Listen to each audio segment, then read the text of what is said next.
Bismillah ar-Rahman ar-Rahim. Assalamu alaikum wa rahmatullah. Toujours dans le cadre des vidéos sur la conduite à tenir devant une thrombopénie. Les vidéos qui suivent دور نتكلموا فيها معنا عن le purpura thrombopénique immunologique ولا la PTI يقولوا لها.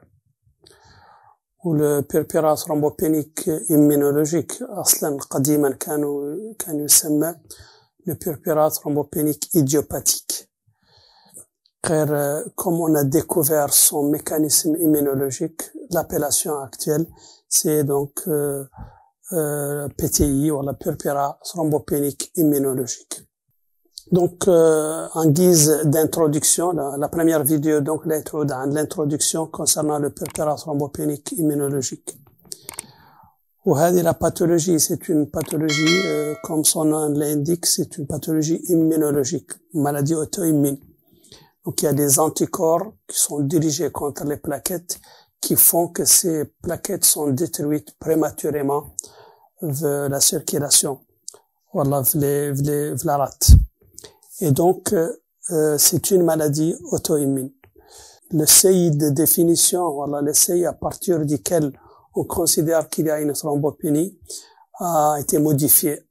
Qadiman, comme on en trouve dans les bouquins, la thrombopénie était définie par un chiffre de plaquettes inférieur à 150 000 par millimètre cube.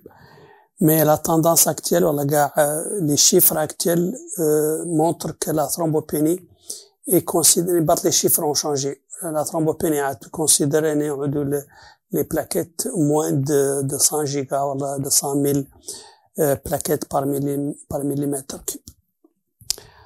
Donc on a dit c'est une maladie auto-immune. Elle est définie par une thrombopénie inférieure à 100 gigas par litre. Ou c'est une maladie rare. Et la maladie, elle est rare et elle survient pratiquement à tous les âges. 22 pics واحد منهم يتعلق les enfants. Où c'est une incidence à peu près à 8 pour 100 000 chez les enfants.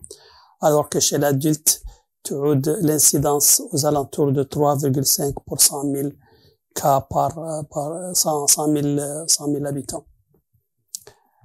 Maintenant, les manifestations cliniques de la PTI, des manifestations absentes, de la pathologie asymptomatique. La maladie est asymptomatique. Et donc, on découvre la maladie fortuitement, dans notre bilan pour autre chose. Mais elle peut aussi se manifester, se présenter sous forme d'un syndrome hémorragique. Ou le syndrome hémorragique, اللي عادة caractéristique de cette maladie هو le purpura, d'où son nom. Là on a également le purpura thrombopénique immunologique. Donc la manifestation hémorragique la plus fréquente de la PTI est le purpura.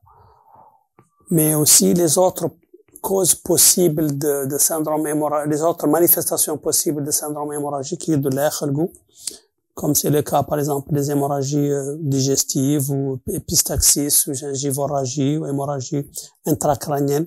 D'ailleurs, l'hémorragie intracrânienne est la forme la plus sévère. Les manifestations hémorragiques à peu près aux alentours de 2% les cas. وهذه la gravité عادة elle est plus fréquente chez l'adulte ou particulièrement l'âge supérieur à 60 ans. Le diagnostic de la PTI, c'est un diagnostic d'élimination. C'est-à-dire qu'il faut éliminer les autres causes possibles de thrombopénie avant de conclure à une thrombopénie, un purpura thrombopénique idiopathique. Le traitement de la thrombopénie, abstention thérapeutique s'il n'y a pas d'hémorragie. Voilà, il faut les corticoïdes ou les immunoglobulines intraveineuses, parfois même des récepteurs, des agonistes des récepteurs de la thrombopénie, la thrombopoïétine, qui est la thrombopag par exemple. Parfois aussi, on peut nécessiter, le traitement peut nécessiter la réalisation d'une splénectomie. Salam alaikum wa rahmatullah.